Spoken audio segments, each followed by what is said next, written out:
Hello, everybody, and welcome to the Deadhead Cannabis Show. This is Larry Mishkin.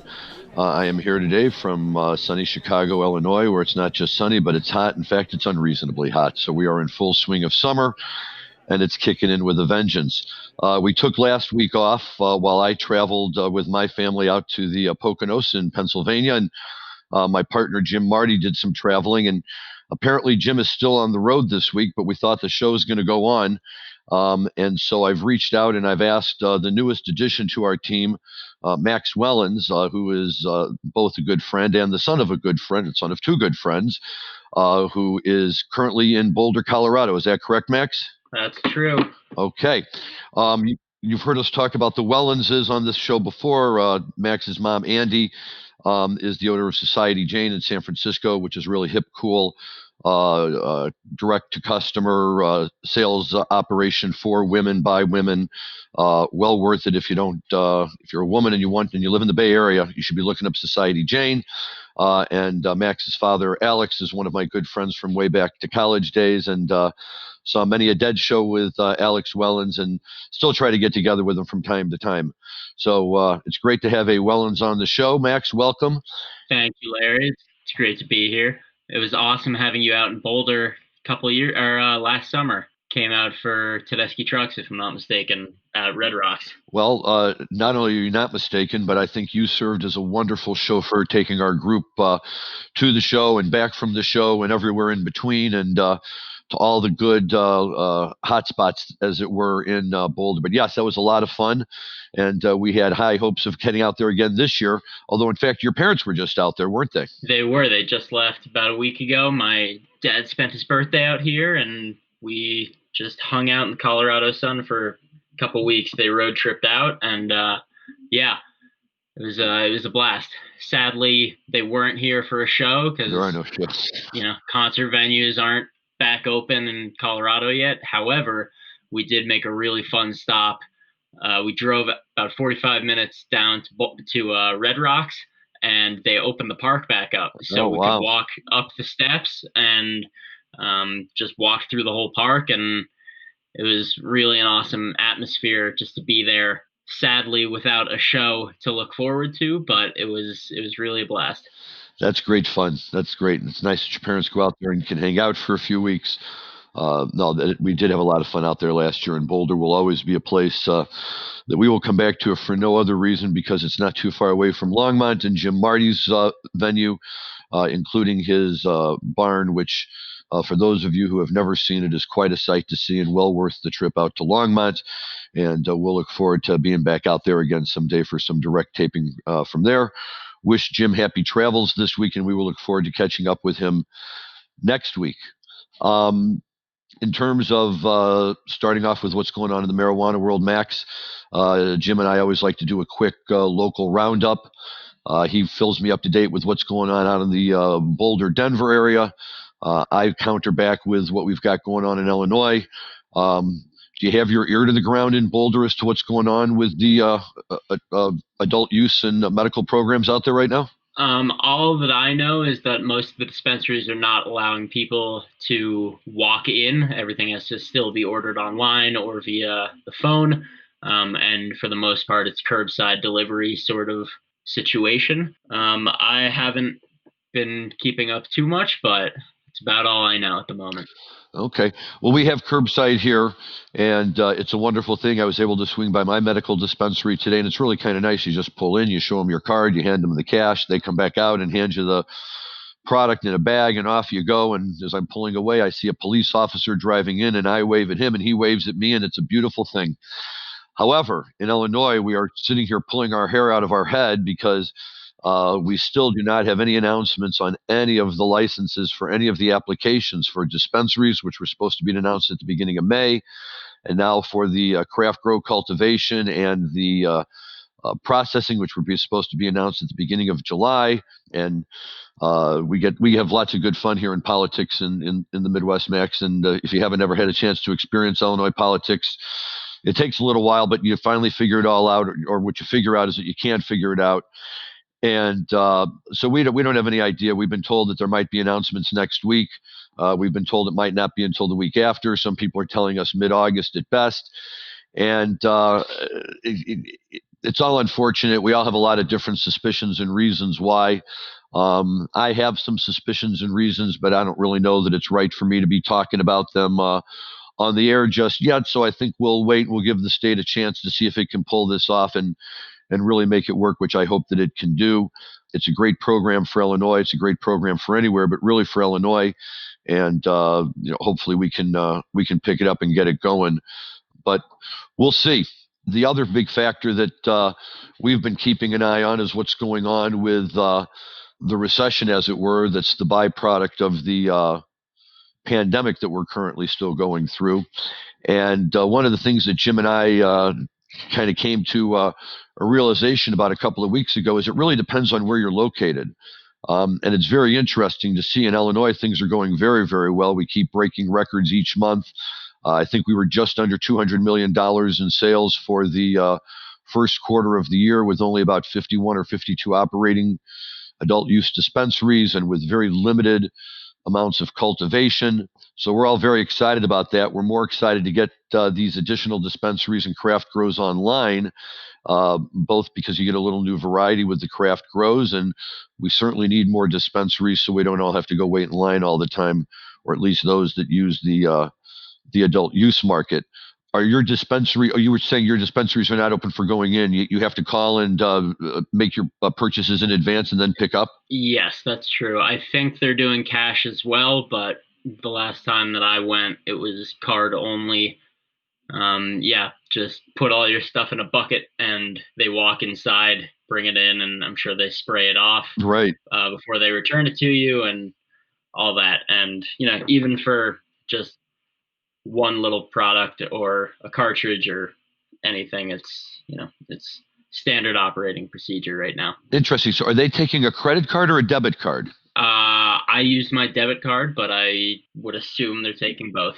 Interesting. That's Yeah. great. When you get to a point where you can do that. In Illinois, it's all cash, and I suspect it's going to stay that way for a little while at least. But eventually, things will have to go to credit card because that's just the way the world works. And but this effect of the recession, we keep looking at it from the viewpoint of the owners, and that's an important thing to do. They've all invested a lot of money, and there's a lot of hope that this is a recession-proof industry, as alcohol has proven to be over the years, and other things that people turn to for comfort in times of stress or craziness. And certainly in Illinois, it looks like it's playing out that way. But apparently, there are some parts of the country where the market has cooled off a little bit. And as a result, it's having an effect that's rippling through the industry. And an article that I just saw recently, actually, in Marijuana Business Today, Marijuana Business Daily, which is the daily marijuana information newsletter that I would recommend anyone read. There was an article I saw about the effects on labor. And apparently, just as all industries are laying off their workers and looking for workarounds to avoid excessive labor costs, the cannabis industry, to some degree, is proving to be no different. And this will be interesting to get your perspective, Max, but certainly, from the way I view it, and I think that, the people of my generation view it, one of the things about purchasing cannabis is that it's always been a very personal experience. You get to know the person who's selling it to you. Back in the day where we were in college, if you found that person who would be willing to make sales to you, you found them and you kind of developed that relationship because that was a good person to know. Now I find when I go to the dispensaries, there's certain bud tenders there who I gravitate towards because I've had good experiences with them, and they make good recommendations and they can answer my questions. And for people of your generation, let's say, and the people you associate with, do you find that to be something that's just as integral to your dispensary experience, or are you guys just as cool going in and using like a almost a vending machine approach? Well, what I've found is that it definitely still pays to have relationships with people, and it's almost more important now to make sure that given lack of communication, lack of and excessive communication via social media and via the internet and all that, it's easy to get scammed by people, that someone that's right down the hall that wants to, take your money. But I think now the people in my generation are having a good time returning to dispensaries, especially in Colorado, and the people that or the dispensaries that are here have actually made more of an effort, if anything, to reach out to their customers, to the people that sign up for their rewards programs and things like that. And it's pretty important for them just because of the pandemic, excuse me, and because of all of this panic and I don't know if you heard, but the day that Colorado was supposed to decide on what is considered an essential service, there were 3-hour waits outside of dispensaries and outside of liquor stores because they were both supposed to be non-essential. So apparently, it got passed that those two were non-essential. There were large lines, and then about my roommate told me about 41 minutes later that was revoked. So yeah, it's really interesting, and I think that the dispensaries are relying more than ever on their returning customers and really trying to make their loyalty worth their time and worth their money. So they're offering plenty of deals. They're sending out texts and email blasts like crazy, and yeah, I mean they're really pushing for it right now. Well, that's a great thing. And that just, goes back to my point that I think that, to some degree, this is a really labor intensive industry, and it's going to be hard for cultivation centers and dispensaries to participate in big layoffs.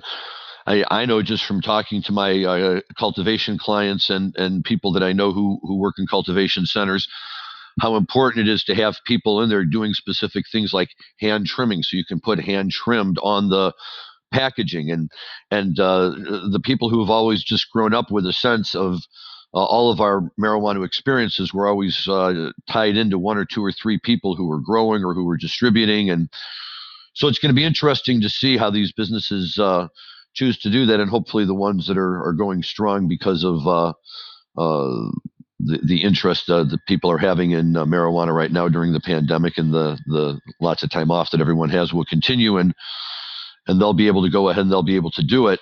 The other side of it, of course, is that eventually it just becomes too expensive for mom and pop to operate the small stores, and we wind up with states and maybe even whole parts of the country, really falling under the control of 5 to 10 or more major multi-state operators. And I don't know what, again, I don't know what your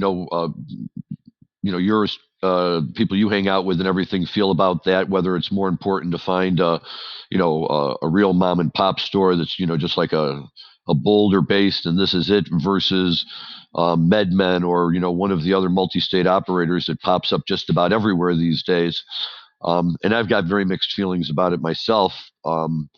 I like the mom and pop store. I think it's a fun part of the whole marijuana buying experience, and that you go in and just could be anybody just like you or just like me behind the counter helping people out, and you really, I think, kind of get a sense that they're part of the community and they like to be there. But there's no question that the big stores, the multi-state operators, can just come in and really kick butt when it comes to pricing and quality of product, and not just quality of product but variety of options. um, and I'm just wondering if that's not the direction we're going. What do you think? I mean, I think that in Boulder specifically, and I mean, I'm sure in Denver too, there is, I would say, a heavier reliance on the local shop and the mom, maybe not necessarily the mom and pop shop, but it's definitely, your local spot that you go to instead of seeking out maybe the nationwide chain or the multi-level business. Whereas here, it's a lot of like, there's 30 dispensaries within a couple miles of the area, and so it's pretty important for them all to be unique in their own way and to have their own character to them. I think you get a different experience at Terrapin Care Station versus the health center versus Eclipse, and they all bring different things to the table. Some tax differently, some just have better products for cartridges, for flower, for concentrates, whatever it is. And so I think having that variety and having it as a localized variety is pretty important to the area. I definitely it really every single person that you ask out here has a different preference on where they like to get their product and what they like to be getting, and it definitely varies place to place for sure. Okay. Well, I can understand that. And, Illinois, it's all still so new that as we kind of segue from medical into adult use, and right now the only adult use dispensaries that are operating are those that are connected to medical, because those were the early licensees in the program. And now, as soon as we get these new licenses awarded, all of a sudden they'll have a little competition as some groups will come online. I know there's some people here that have applied for multiple licenses in an effort to come right out of the box and try and get a share of a piece of the market share. And there's others who are just very content to try and get one license and open it up and run that. So we're very excited to see how it plays out here in Illinois. But of course, in order for anything to play out, they actually have to award the licenses. So we're keeping our fingers crossed on that and asking the governor and his people to please, please, please make that happen for us. And one other little point on that, you asked about the vending machine Yes. idea, and I think that going off of your point, it's more likely to be statewide accepted. I think if it's real people, like I was saying, if it's real people that you can talk to and that you can ask them questions, you can tell them about why you're there to purchase what you're there to purchase. So you can look for sleep specific remedies. You can look for something that might give you a little bit more of a energy boost or something that's just more for CBD heavy for anxiety or for inflammation, things like that. So I think you lose that human touch when it comes to the vending machine idea, and I think that encouraging more of the mom and pop sort of feel could definitely be a way forward for Illinois.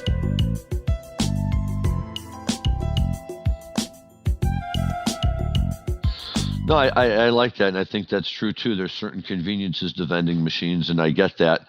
But at the end of the day, it does kind of at least a little bit detract from the experience for me too, because I do like being able to go in and walk around and see what's there and talk to people, and you just lose out on that. But that's why I'm just an attorney and I'm not a multi-state operator. So we get to the point in the show where we kind of pivot a little bit now from what's going on in the world of cannabis to what's going on in the world of music. And for those of you who might just be tuning in and wondering what happened to Jim Marty's voice, let me assure you that Jim is fine. He's still traveling, and he will be back with us next week. Joining me and helping me out with the show today is Max Wellins. Max recently joined the Deadhead Cannabis Show in our marketing department, and so people out there listening might be getting calls from Max about possibly guesting on our show, possibly supporting our show, or just getting some good information about what's happening with our show. But in that regard, Max, welcome aboard, and we're happy to have you. Thanks again for having me. And now that we're shifting over towards the music side of things, I should note that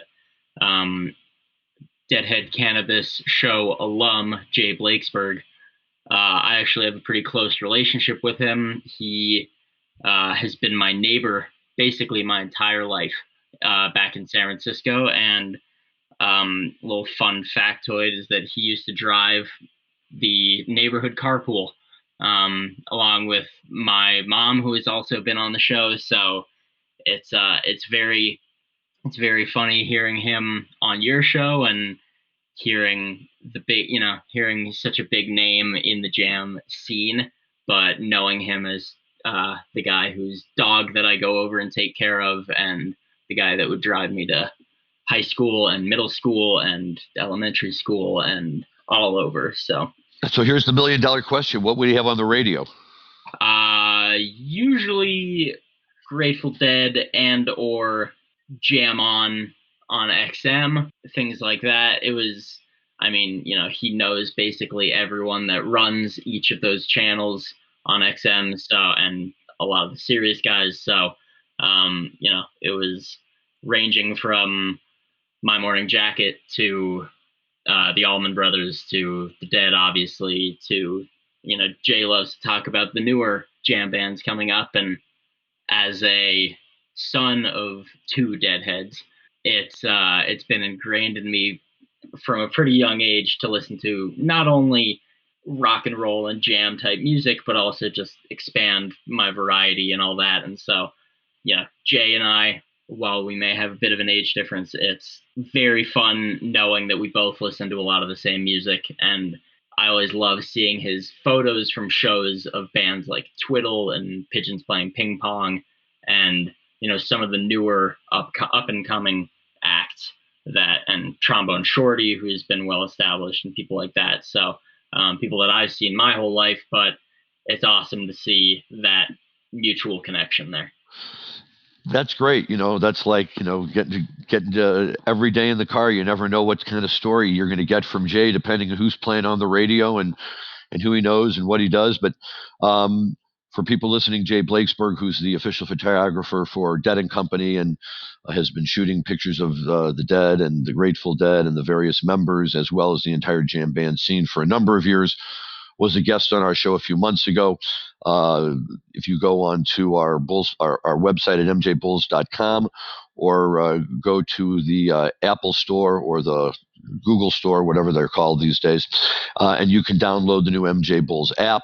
And by doing so, you can access this show and you can access the whole library of shows. And our engineer, Dan Humiston, who's with us today, has been kind enough to get this all pulled together and is constantly upgrading it, but it's still very cool to see. And any of our shows are there. And so if we talk about one, they're all fully accessible. And that's a lot of fun. And yeah, for a relatively young person, Max does have some excellent connections. He does have parents who are well bred in the world of jam band music and all of that. But he deserves some credit himself. About what was it, 6-7 months ago, when Max's father Alex had a 20th anniversary for his work company he started out in San Francisco, the Blue Shirt Group. And they had a big party at the Great American, was it the Great American Music Theater? Great American Music Hall, one of the most legendary and beautiful venues in San Francisco, on the West Coast, I gotta say. Yes, and the entertainment for the evening was Karl Denson's Tiny Universe, and I'm a huge Karl Denson fan, and have actually turned on to him by Alex, but have always enjoyed listening to him. So we were very, very excited about that. But there's a historic moment in the midst of it all, and if we don't already have it on our webpage, we'll post it there afterwards. But Mr. Wellins here, Max, who plays the mean saxophone, was invited up onto the stage with Karl Denson's group to do a killer version of Shakedown Street. And for all of us who were out there to celebrate with Alex and his work associates and friends and all of that, it was the highlight of the evening. So, anybody who can get up on stage and play with Karl Denson has rock and roll chops as far as I'm concerned. So if anybody's wondering if Max has street cred, the answer is more than most of us. It was very wild, and it was really an awesome time, and was just so glad to obviously it was an incredible opportunity for me, and my dad and I had a fun evening just kind of geeking out, even just at sound check, just hanging out with him in the band and all that. And it was fantastic having Larry out there. And yeah, it was truly unforgettable. Yep. I've got that photo saved forever. Yes. It was really something special. Yes, it was. So that was really a lot of fun. So what? Well, let's see what else has been going on. My family just got back from a cross-country trip out east and back. Makes me very grateful to have an XM Dead channel and just be able to pick it up anywhere, anytime. Don't have to fight over CDs. Don't have to worry about anything like that. You just turn it on. My kids are old enough; they love to listen to it too. Probably before your time, Max, in the old days when we'd go on the road on tour with the Dead, if we wanted Dead music, we had to take cassette tapes and hope the car had a cassette player or somebody else brought a boombox or whatever. But that required you sometimes to take 10 to 15 tapes to make sure you had enough music, depending on how far you were going to be driving, then hoping that the tape machine didn't eat the tapes, and all of that kind of stuff. So certainly the advent of modern XM radio and the Grateful Dead channel in particular, and Fish Radio too, in that regard, is very, very nice, and on these types of trips and comes in handy. But for me, in some ways, it was almost melancholy because Jim and I have been spending a lot of time talking about the absence of any summer tour. And when your parents and I were your age, it was right in the middle of spending every summer figuring out what Dead shows we were going to go see and where were we going to go. Was I going to head out to the West Coast like I did in 1985 for the 20th anniversary shows at the Greek Theater? And meanwhile, your parents came to shows with us in the Chicago area, and we'd see them all over the place. But here we were taking a long road trip on I-80, and we weren't going to any shows. And on a certain level, to be doing all that driving and not have a show at one end or the other didn't seem right. But I did take note that along the way, and maybe this is just the magic of I-80 and summer tour, we passed a number of exits that one might take. Were you on I-80 and looking to go see the Dead? One of those was for Tinley Park at the World Music Theater in south part of Chicago, where the Dead played one set of shows in 1989. I want to say it was either 89 or 90, and then that was it, because I think it was 90. It was a total disaster. They couldn't handle the crowd. They couldn't handle the parking. They couldn't handle anything, and it created a massive traffic jam that shut down all of Interstate 80, and it just was. It wasn't fun for anybody, but nevertheless, they had played there. Then as we drive through Indiana, on the Indiana Toll Road, there was the exit to go to Indianapolis, which of course is the home of Deer Creek Music Theater, where we've seen some great Dead shows. And we head into Ohio, and first we drove by the exit for, the exit you would take if you were heading down to Legend Valley, which is where Buckeye Lake Music Center is.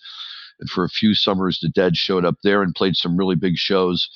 And then one of the best places I ever saw shows, and I actually saw a show here, Max, with your father at the Cuyahoga Falls, the Blossom Music Center, which is just outside of Cleveland.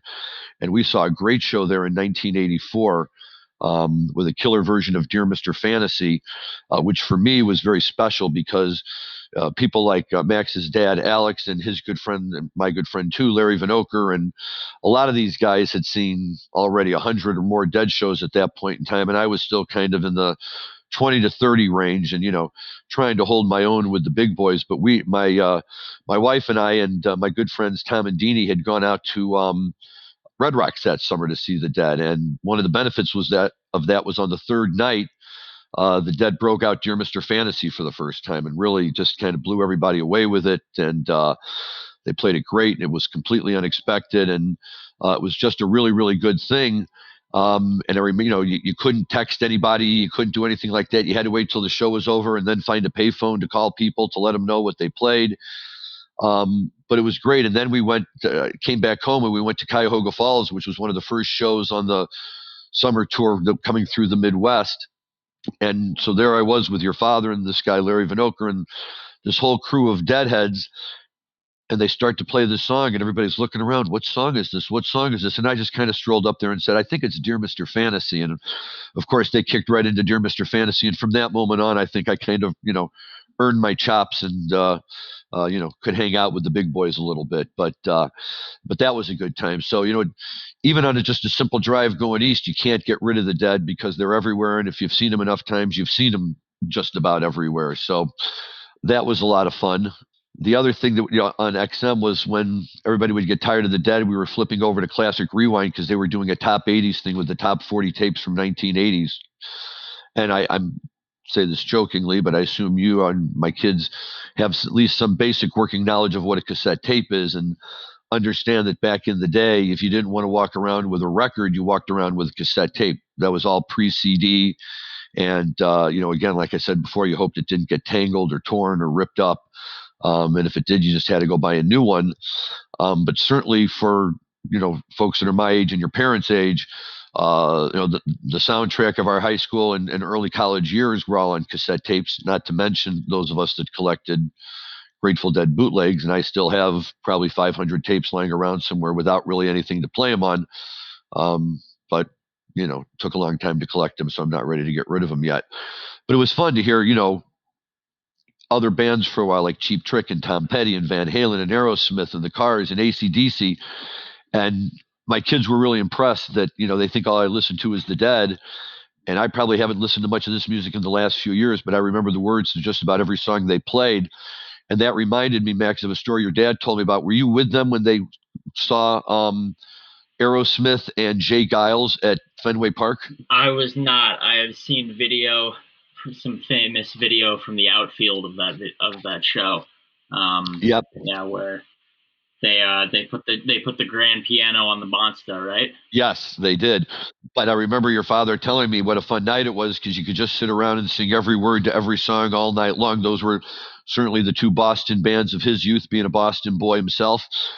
We all had, certain memories from some of these bands and songs, but no matter what, we just listened to them so much on FM radio that we all knew all the words to all the songs. And, my kids were a little impressed by that because I have to confess that whatever today's music is that they listen to when they're not listening to the Dead is what it is. And you're not going to see me singing along with it, not because I don't like it, just because I don't really know it. But, it's always these kind of moments in time that are fun when, all of a sudden say, oh, gee, I've heard this song before. How do you know all the words? Well, because what I listened to when I was growing up. So at any rate, and then the other thing we got to hear was that the Dead XM station played a tremendous interview with Bruce Hornsby from 1992, right after he stopped playing with the Dead post Brent. And for those who don't know or might be too young to remember, when Brent Midland died later in the summer of 1990, the Dead ultimately hired a guy named Vince Welnick, who had played with the Tubes, to be his replacement. But early on, as they were trying to kind of get their balance and Vince was working his way into the band, Bruce Hornsby kind of showed up, I think, first time at Madison Square Garden that year with them in the fall, and played a couple of shows with them, and they invited him along. And in fact, in December of 1990, my wife and I went down to, I think it was Compton Terrace in Arizona, in the Phoenix area, to see the band. And we went with Max again. Your parents were there. My friend Larry and that whole crew were all there. And we saw Bruce Hornsby, and he was great. He played a version of Down the Old Valley Road, and it was really very good. But we were always curious because they played it less and less as time went on and eventually stopped playing his songs.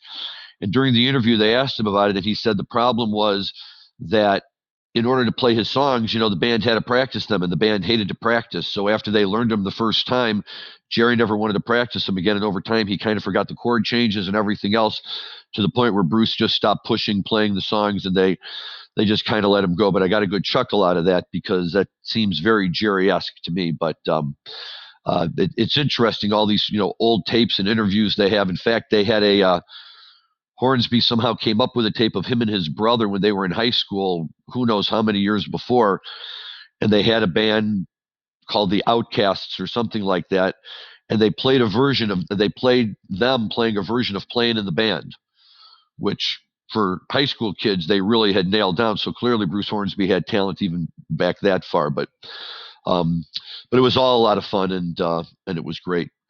I see we are beginning to run out of time. And so I think it's probably time for us to wrap things up for this week. Again, let me just remind everyone that Jim Marty was still traveling this week. He will be back with us next week. And I'm sure with 2 weeks off, he will have lots of interesting thoughts and ideas to share with us on all things cannabis and Grateful Dead. Thank you again to the newest member of the MJ Bulls team, Max Wellins, the Deadhead Cannabis Show team, for joining me today and being a guest host. I will just say that there's a special resonance for me as well, having known Max, your mother, since the early the mid 1970s, and your father since the mid 1980s. They've been important friends in my life, and we've been to big life events for you. And now here you are, both old enough and mature and knowledgeable enough, probably more than I am, to be able to dive into all of this. And it's a pleasure to have you on board. It's awesome being here, Larry, and can't wait to be a part of the team. Very excited to help grow things on the social marketing side of the podcast and just grow the brand and grow the image a little bit. Wonderful. Thank you again to Dan Humiston, our producer, for all of his great help and assistance in getting the podcast going each week. This is Larry Michigan signing off. Jim, Marty, and I will be back again next week. Have a great week, everyone. Thank you. Bye-bye.